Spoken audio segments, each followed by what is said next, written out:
우리가 축복과 저주에 대해서 계속 이야기를 알아보고 있는데, 우리가 축복이라는 말은 쉽게 익숙하고 그것은 다 좋아하는 말입니다. 축복.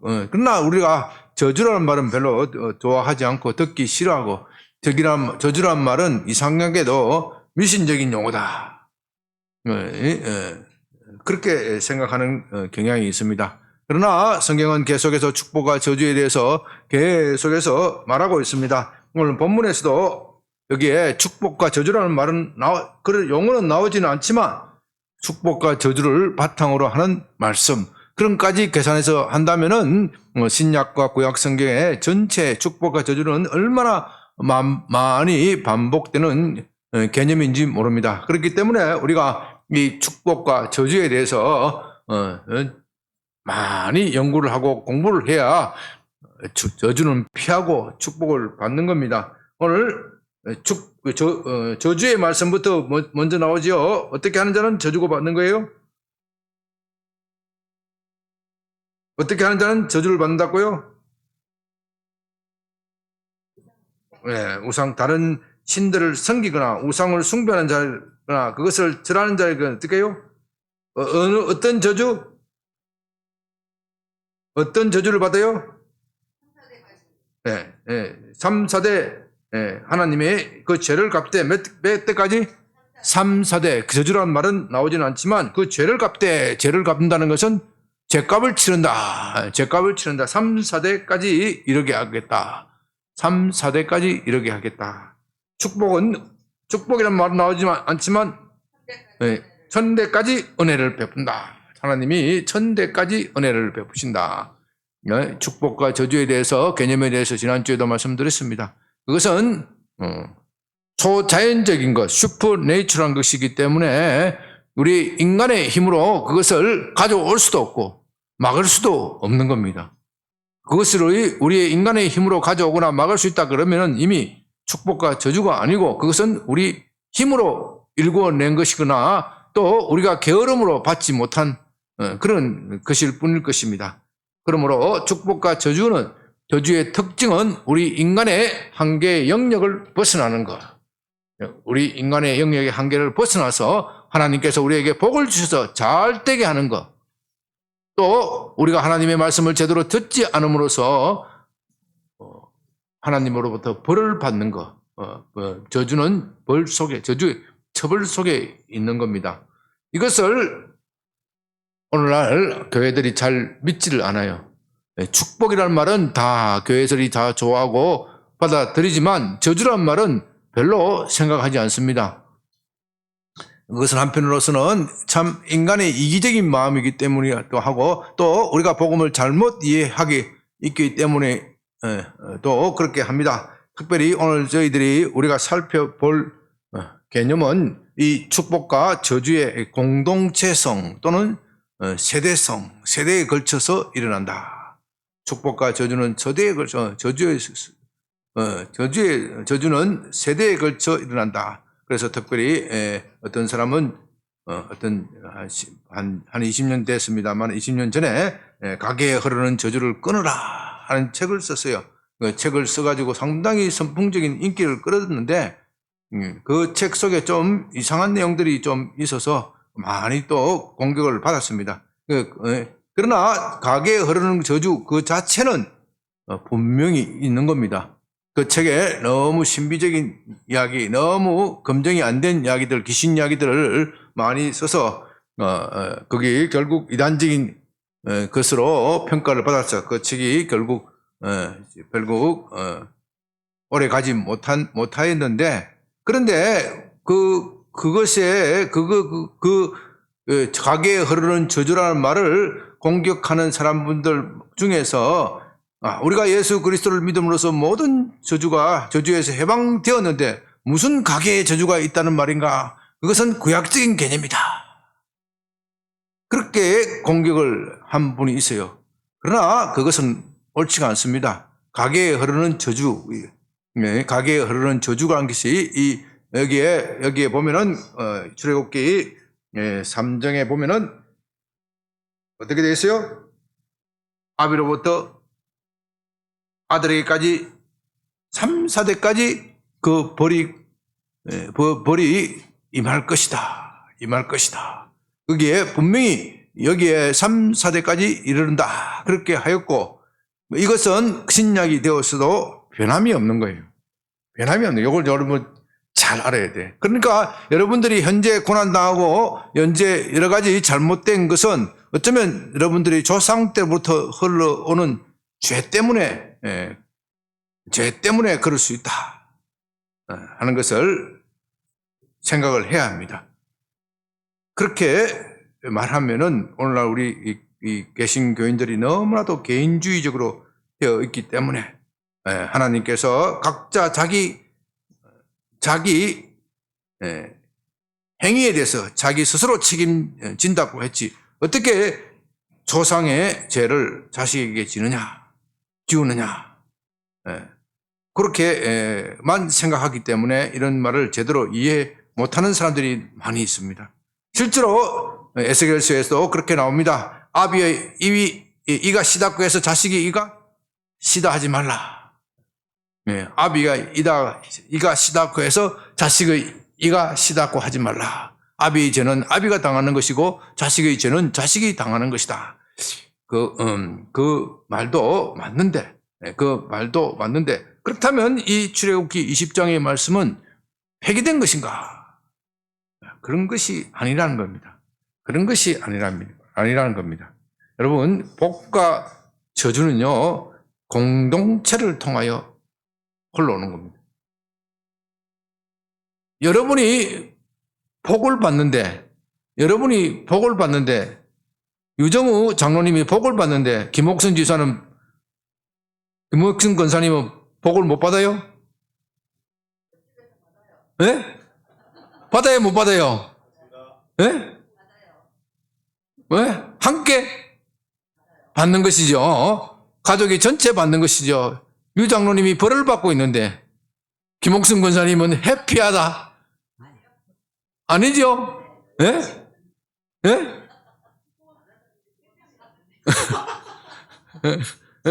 그러니까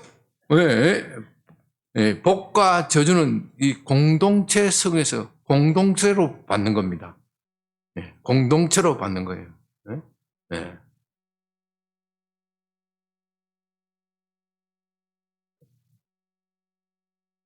지난주에 신문에 보니까 어떤 대기업 회장이 뭐 초대 기업은 아닌 것 같은데 하여튼 상당히 저 시골 어디 호남 저쪽에 남쪽에서 엄청난 돈을 번 분이 시골 자기 고향 마을에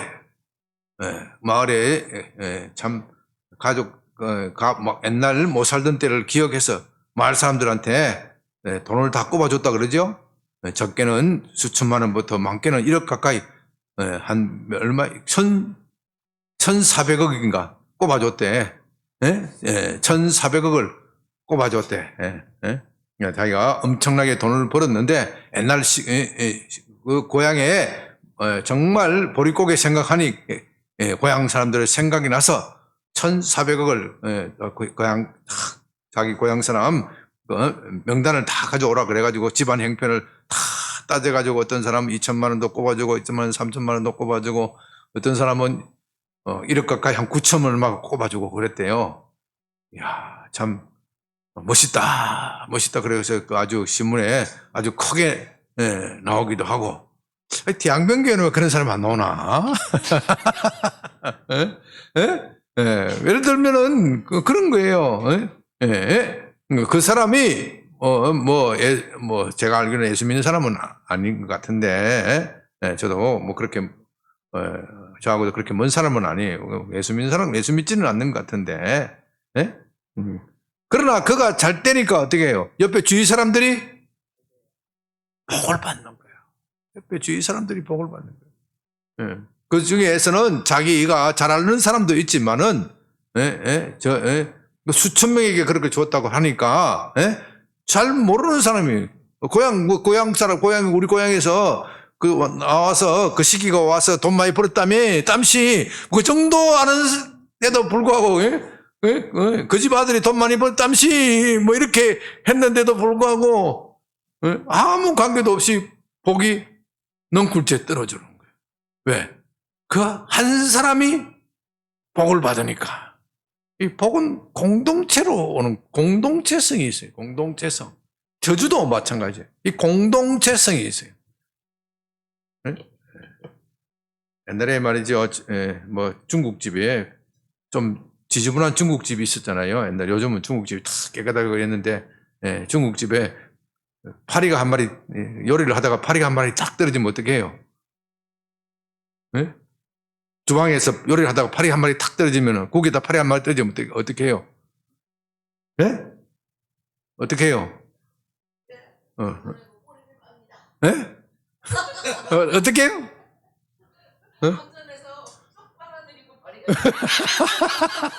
그래, 지저분한, 맞아. 지저분한 중국집에 가면은, 국에 파리가 똑 떨어지면은, 그거, 이 새끼가 하면서 쪽 빨아가지고 내버리고 나머지는 어떻게 손님?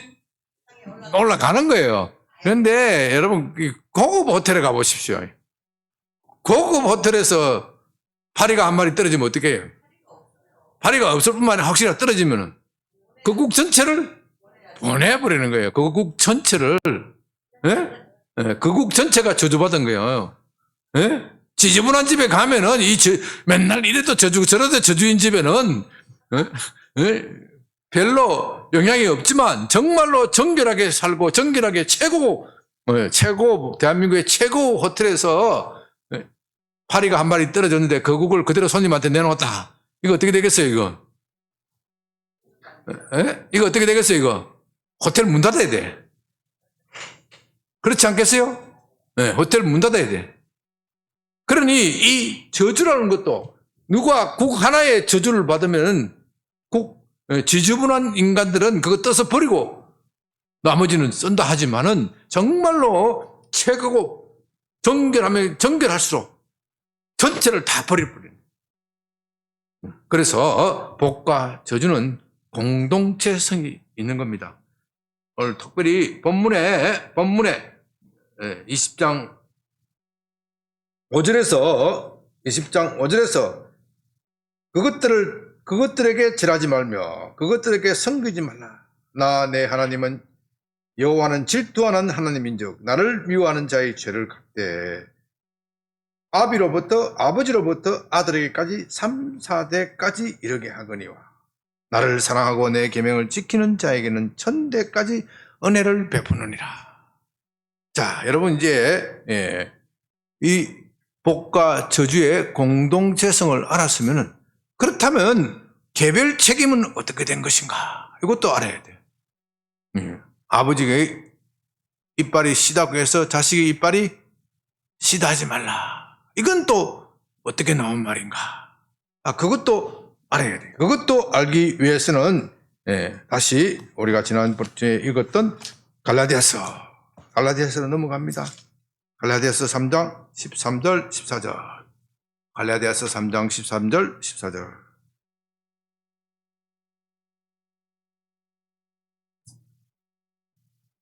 (3장) 13절 14절 다 같이 읽어볼까요? 시작. 그리스도께서 우리를 위하여 저주를 받은 바 되사 율법의 저주에서 우리를 속량하셨으니 기록된 바 나무에 달린 자마다 저주 아래 있는 자라 하였습니다. 이는 그리스도 예수 안에서 아브라함의 복이 이방인에게 미치게 하고 또 우리로 하여금 믿음으로 말미암아 성령의 약속을 받게 하려 합니다. 여기에 이 복의 공동체성뿐만 아니라 복과 저주의 공동체성뿐만 아니라 개별적인 책임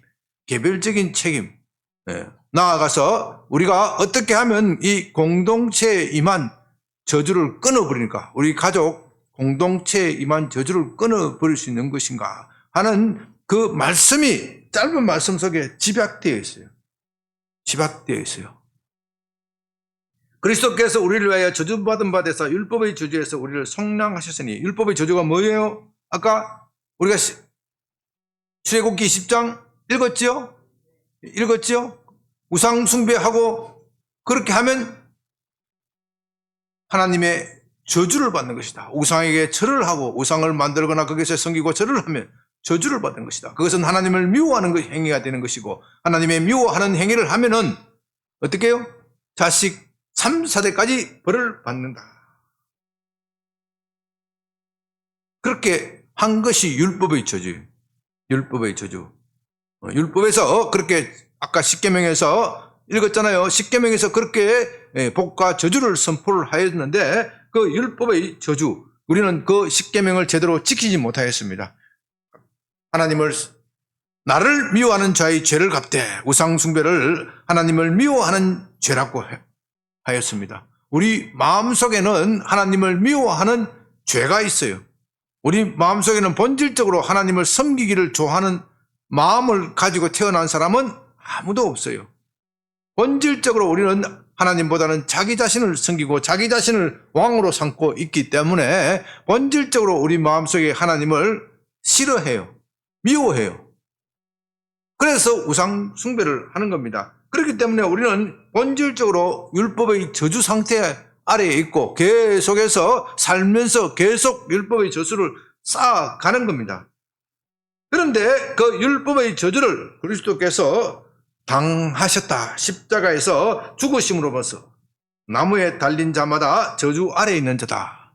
그리스도께서 십자가에 달리심으로써 그 저주를 당하신 겁니다. 우리가 지난주에 말씀을 드렸죠. 그리스도께서 다른 방식으로도 원수들이 죽이라고 말할 수 있는데도 불구하고 대제사장이, 유대의 대제사장이 콕 찍어서 예수를 십자가에 매달아라. 콕 찍어서, 그 처형방법을 콕 찍어서 빌라도 총독에게 그렇게 요구를 한 것이 아닙니까? 그러므로 요한복음에서는 저는 자기도 모르는 사이에 예수 그리스도께서 어떠한 죽음을 당해야 할 것을 구약 성경에 예언한 것을 성취하였다. 그러므로 그리스도께서 죽으신 것은 율법의 저주를, 우리를 대신하여 저주를 당하셨기 때문에 그럼으로써 14절에 어떻게 됐어요? 이는 그리스도 예수 안에서 아브라함의 복이 이방인에게 미치게 하고 또 우리로 하여금 믿음으로 말미암아 성령의 약속을 받게 하려 함이라. 그리스도께서 그렇게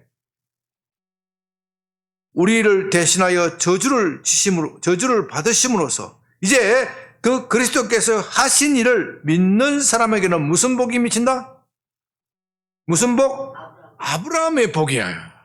이 복 중에 최고의 복은 아브라함의 복이야. 성경에서 복 중에 최고의 복은 뭐라고요? 아브라함의 복. 복분이 아니고, 복분이 아니고 아브라함의 복. 아브라함이 무슨 복을 받았어요? 창세기 12장에 보면요, 하나님께서 아브라함에게 약속하신 복.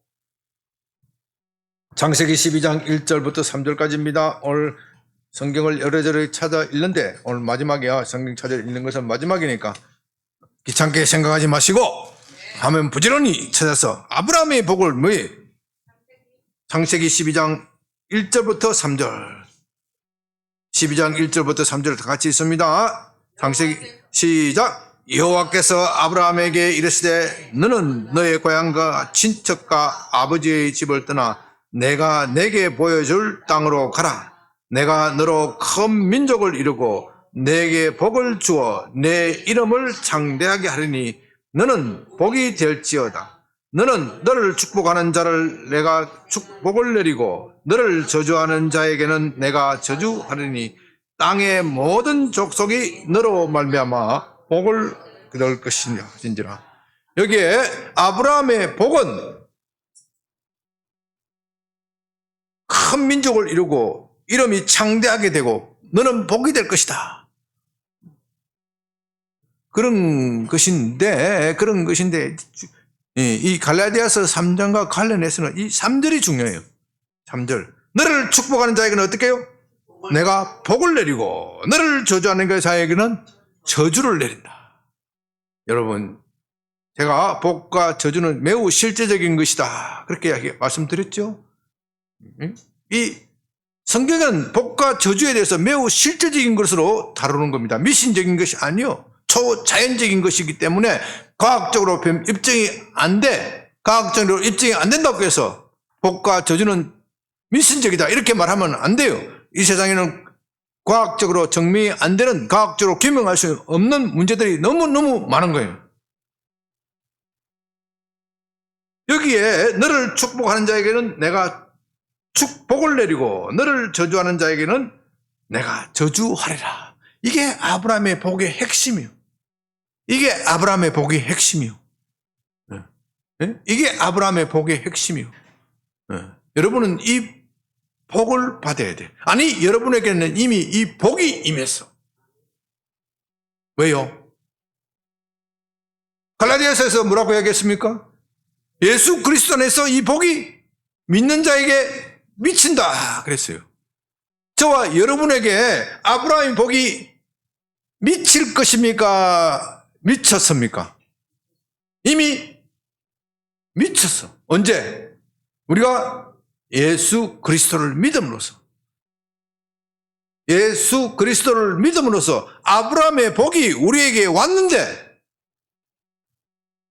그런데 실제적으로 그 아브라함의 복을 누리지 못해. 그렇죠? 그게 우리의 문제예요. 왜 이렇게 하나님께서 약속하셨는데 그 약속이 왜 이렇게 약속의 성취가 지연되고 딜레이 되는 것인가? 이것을 규명하고 이것을 연구하고 그것을 실제화하기 위해서 우리가 성경 공부하고 기도하는 거예요. 하나님께서 그렇다 하시면 그런 것인데, 현실에 어떤 사람은 정말로 아브라함의 복을 누리는 사람이 있고, 어떤 사람은 아브라함의 복을 약속받았지만 그 약속이 아직 성취되지 못하는 사람이 있어. 어떻게 하면 우리가 그 약속이 성취될 것인가? 그것을 성경을 부지런히 연구를 해서 내 삶 속에, 내 가정 속에, 내 직장 속에, 우리 사회 속에 있는 저주를 끊어버리고 복으로 돌려놔야 돼.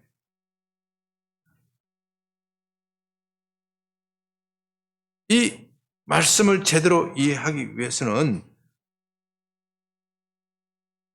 우리가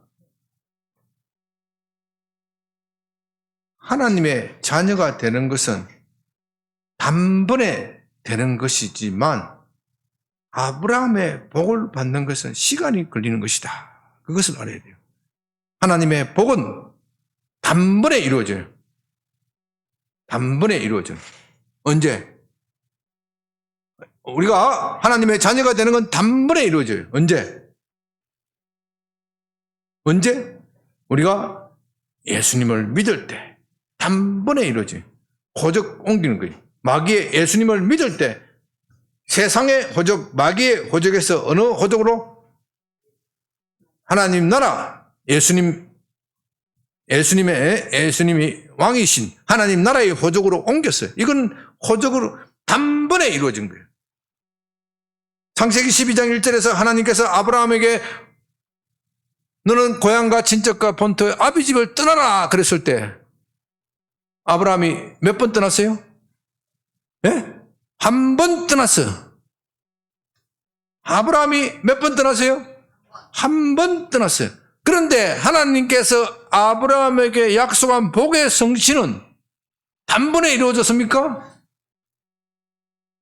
아니죠.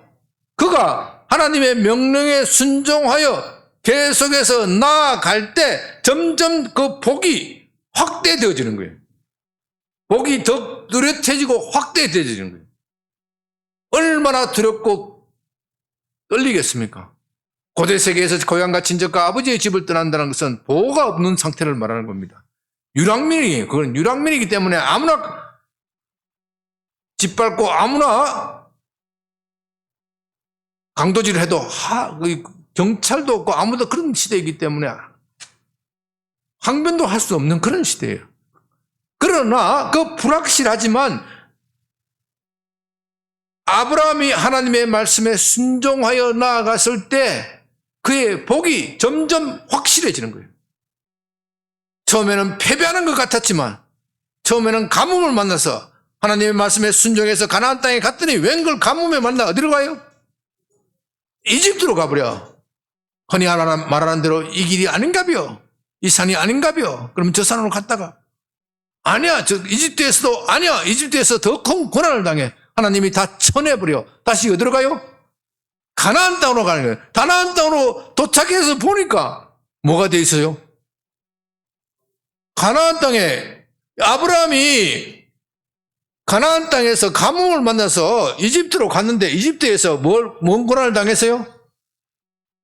자기 마누라를 빼앗길 뻔한 엄청난 고난. 완전히 그러면 집안이 박살나는 것이잖아요. 그런데 하나님께서 그를 기적적으로 보호하셔서 다시 가나안 땅으로 쳐냈는데 가나안 땅에 돌아보니까 아브라함이 뭐가 돼 있어요? 거부가 돼 있다 버렸어요. 거부가 돼 있어요. 왜? 누가 재물을 줬어요? 누가? 바로왕이 착각을 해가지고 재물을 잔뜩 주고 빨리 올라가라고, 빨리 우리 고향 우리 집을 떠나라고. 그러니까 실패한 것 같으나 성공한 거예요. 실패한 것 같으나 성공한 거예요. 이 복이 따라가는 거예요. 복이 따라가는 거. 복이 따라가는 사람이 돼야 돼. 성공한 것 같으나 실패한 사람이 되면 안 돼. 실패한 사람 같으나 성공한 사람이 되는 거예요. 그러니까 처음에 아브라함이 가나안 땅에 도착했을 때 신이 났어요. 드디어 나는 하나님 말씀에 순종했으니까 주님께서 내게 복을 내리시다. 그래서 어떻게 했어요? 거기에 제단을 쌓고 여호와의 이름을 불렀더라. 다시 쉽게 말하면요, 요즘 말하면 교회를 짓고, 교회를 멋있게 짓고 고향 사람들에게 보라는 듯이 내가 하나님 말씀에 순종해서 여기까지 왔으니 이제 하나님께서 내게 복을 내릴 것이다. 세상 사람들이 보라 그렇게 했는데 뭐가 왔다고요? 복은 그냥 가뭄이 왔어요. 가뭄이 오니까 사람들이 뭐라 그래요?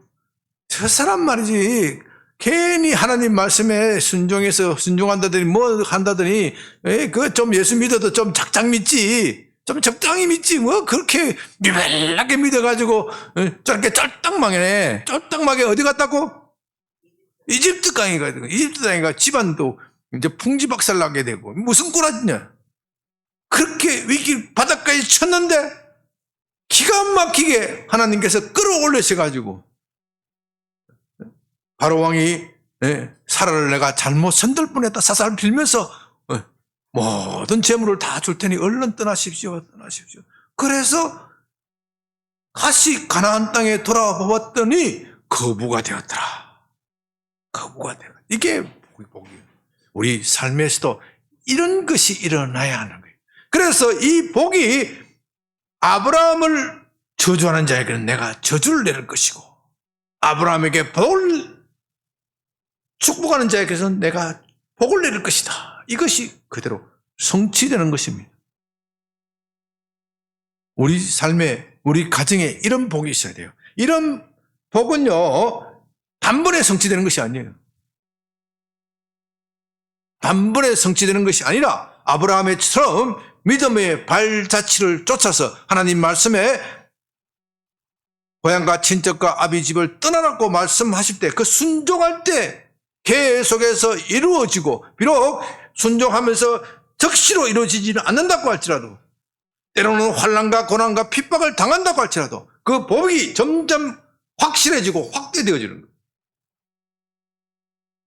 그래서 나만 복 받는 것이 아니라 우리 가정 전체가 복을 받는 겁니다. 왜 자식 3, 4대까지 저주를 받는다고 그랬어요? 그러겠어요? 이 죄악의 습성은 끊기가 어려워요. 우리 우상 숭배하는 습성은 내가 예수 믿었다고 해서 단박에 끊어지는 게 아니에요. 하나님에 대한 불신의 습성, 이거 단박에 끊어지는 것이 아니에요. 아브라함이 본토 아비 집을 떠났다고 해서 몸은 떠났지만 마음은 그 옛날 하란 땅에서 살던 그 습성 버릇을 완전히 끊지 못해. 우상 숭배할 때 그 습성을 끊지 못하니까 하나님께서 단번에 복을 주실 수가 없는 거예요. 단번에 복을 주시면 다시 뭘로 들어가요? 우상 숭배자로 돌아가는 거예요. 우상 숭배자로 돌아가는 것이기 때문에 하나님께서 단번에 복을 주시는 것이 아니라 그의 믿음을 연단시키고 환난 속에서 시험 속에서 그를 만들어 가십니다. 그렇기 때문에 믿는 자들이 받는 저주는 이중성이 있어요. 이건 여러분 명심을 해야 돼요. 믿는 사람들이 받는 저주는 버린 동시에 훈련이야. 믿는 사람들이 받는 저주는 버린 동시에 뭐라고요? 훈련. 버린 동시에 믿지 않는 사람들은 뭐만 남아요? 벌밖에 안 남아요. 믿지 않는 사람은 같은 고난을 당하더라도 믿는 사람은 이 고난이 이중성이 있다. 첫째는 버리고 두 번째는 훈련이야. 버린 동시에 훈련이야. 믿지 않는 사람은 뭐밖에 없어요? 벌밖에 없는 거예요. 그러니까 이 훈련이라는 측면을 너무 강조하면 믿는 사람은 절대로 저주받을 리가 없다. 이런 이론이 말이 되는 것이죠. 또 벌을 너무 강조하면 어떻게 돼요? 믿는 사람도 당연히 저주받지. 이렇게 나오는 거예요. 그러나 이 믿는 사람도 이 이중성이 있기 때문에 믿는 사람도 저주를 받는다. 저주를 받는다 하는 말도 전혀 틀린 말은 아니다는 거예요. 그러나 우리가 예수 그리스도 안에 있기 때문에 나는 아브라함의 복을 받은 사람이다. 이렇게 확신해 나갈 때 우리 속에 우리를 둘러싸고 있는 그 저주의 구름이 점점점 거쳐가고 복이 점점점 확대되어 나타나는 겁니다. 이것을 막 신학적으로 막 정리하려면 복잡하고 어려워요. 그러나 우리 믿는 사람이 받는 고난은 이 두 가지 성격이 있다. 이건 여러분들이 오늘 명심하시면 좋겠어요. 이 두 가지 성격. 하나는 내가 하나님을 제대로 믿지 않는 데 대한 징벌. 내가 예수 믿고 제대로 예수님을 구주로 모신다고 하면서도 제대로 믿지 않으면 당연히 하나님께서 내게 징벌을 하시지요. 그 징벌은 사랑하는 자에게 대한 징벌은 매는 늘 사랑과 함께 있는 거예요. 사랑과 함께 있기 때문에 이 징벌인 동시에 훈련이고 훈련인 동시에 복이야. 참 복을 주시려고 하는 거예요. 그래서 우리 믿는 사람들의 삶의 여정 가운데에서 이런 복의 실현은 시간을 통하여 이루어지는 것이다. 시간을 통하여 이루어지는 것이다. 늘 그것을 명심해야 합니다.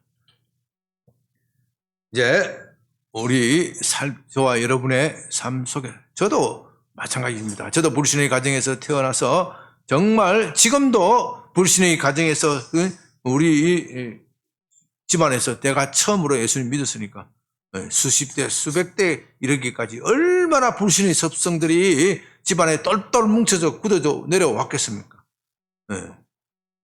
저보다는 우리 자식이 나을 것이고 자식보다는 손자가 더 나을 것이고 이렇게 돼야 돼요. 예수 믿는 가정에서. 그래서 하나님께서 아브라함에게 복을 주시고 또 그 아들 누구에게 복을 주세요? 이삭에게 복을 주시고 또 누구에게? 야곱에게. 아브라함과 이삭, 야곱 3대에 있어서 그들이 순종하고 복을 받았을 때 비로소 그들은 약속의 민족이 되는 거예요. 3대에 걸쳐서, 적어도 3대에 걸쳐서. 적어도 3대에 걸쳐서 제대로 믿는 사람이 나와야 우상숭배의 습성이 끊어진다. 이런 뜻을 가지고 있는 거예요. 여기에 제대로 3대로 믿어야 돼요. 제대로 3대. 제가 보면 저희 집안에서는 아브라함과 같은 역할이잖아요. 내가 뭐 아브라함 같은 큰 믿음을 가졌다는 뜻은 아니고 그런 같은 역할이잖아요. 그래서 내가 우리 아들 이름을 지었을 때, 그 아들 이름을 지었을 때 뭐라고 지었어요? 이삭. 다 뜻이 있는 거예요. 우리 손자는 이름을 다니엘, 바울이고 겁난 이름이에요. 사실 나는요 왜 이삭이라고 이름 지었냐면요, 내가 받는 고난이 너무 심했거든. 너무 심해서 아들 낳을 때까지 그 갖는 고난이 너무 심해서 안 믿는 집안에서 막 핍박을 받고 예수 믿고 뭐 사복 시험도 잘 되고 막 복도 많이 받았지만 그 뭐 내가 받는 복 또 고난을 여러분들에게 말을 못해. 엄청나게 고난을 받고 말이죠. 우리 신첨섭 아버지 있잖아요. 그 베트남 선교사 가신 분. 내가 예수 믿는다고 두드러 패고 그랬다니까. 얼마나 죽자 살자 또 하고 이렇게 얼마나 내가 많이 하고 예수 믿는 게 왜 이렇게 고난이 많냐. 그러니까 성경에 내가 열심히 찾아보니까 고난 없이 제일 편한 인간이 누구냐 이게 이삭이더라고요. 내가 왜 이삭이라고 이름 지었냐면요. 성경 인물을 보니까 아브라함도 고난받고 야곱도 고난받고 중간에 이삭은 고난을 안 받았대. 근데 이삭은 고난을 받아도 다른 사람이 고난에 비하면 고난도 아니여. 고난도 아니야 그거는. 모를 때 이삭은 모를 때 재단에 올라가. 어찌됐든 이삭은 별로 고난을 받은 것 같지가 않았어요. 근데 이삭은 상대적으로 고난을 아버지나 아들보다는 덜 받았는데 상대적으로 또 보면은 성경의 기록이 매우 짧아. 한마디로 말해 요즘 말하면 매가리가 없어. 그래서 내가 우리 아들 놈은 매가리가 없나. 그러니까 이놈은 그것을 생각해서 그런 것인지. 그 아들의 이름 뭐예요? 첫 아들 이름을 다니엘, 바울, 셋째 레아. 이 세 인물이 다 쉬운 인물이 아니요. 쉬운 인물 지가 알고 지었는지 모르고 지었는지 엄청난 환난과 고난 속에서 이겨나가면서 믿음을 지킨 사람 아닙니까? 이 레아도 그런 거예요. 자기 여동생 누구예요? 라헬로부터 갈시를 받으면서 믿음을 굳게 지키니까 어떻게 됐어요? 그 레아의 후손에서 레이가 나오고 또 누가 나와요? 유다가 나오고 제사장 가문이 되는 거예요. 제사장 가문이. 라헬의 가문에서 그런 게 된 게 아니라니까. 엄청난 복이 있는 거예요. 그게 지가 알고 짓는지 모르고 짓는지 하여튼 이름이 뜻이 있는 거예요. 뜻이 있는 거예요. 그래서 이게 큰 인물 나오나 어쩌나 보고 있는 거예요. 여러분 이 가게에 흐르는 저주 이건요 그냥 흘려드리면 자식 내가 제대로 정신 못 차리면 내 죄가 자식 3세대까지 흘러간다. 이걸 이 말씀을 내가 이렇게 잘못된 것은 우리 조상 3사대까지 3사대 조상 잘못됐다 다시야 그 원망하라고 이 말씀 하시는 것이 아니고 내가 조상 잘못 만났기 때문에 이 모양 이 꼴로 사는 것이야 그 말 하라고 그 말 그렇게 생각하라고 주신 말씀이 아니고 내 대해서 어떻게 해요? 끊어야 되겠다. 내 대해서 끊어내라. 저주를 끊어내라. 내 대해서 내 대해서 끊어내라. 완전히 우리 가정을 예수 그리스도를 중심으로 하는 가정으로 철저하게 세우겠다. 이 말씀으로 받아야 돼. 무슨 말씀인지 아시겠죠? 그럴 때 아브라함의 복이 여러분에게 미치는 겁니다. 그럴 때 아브라함의 복이 미쳐서 여러분을 통해서 여러분 가족이 여러분 친척이 잘 되고 사회가 잘 되고 나라가 잘 되는 복이 받는 겁니다. 아브라함이 복 받으면 혼자 복 받는 것이 아니에요. 아브라함에 속한 모든 권속들 그의 종들까지 복을 누리는 겁니다. 이런 아브라함의 복이 여러분에게 미치기를 주님의 이름으로 축원드립니다.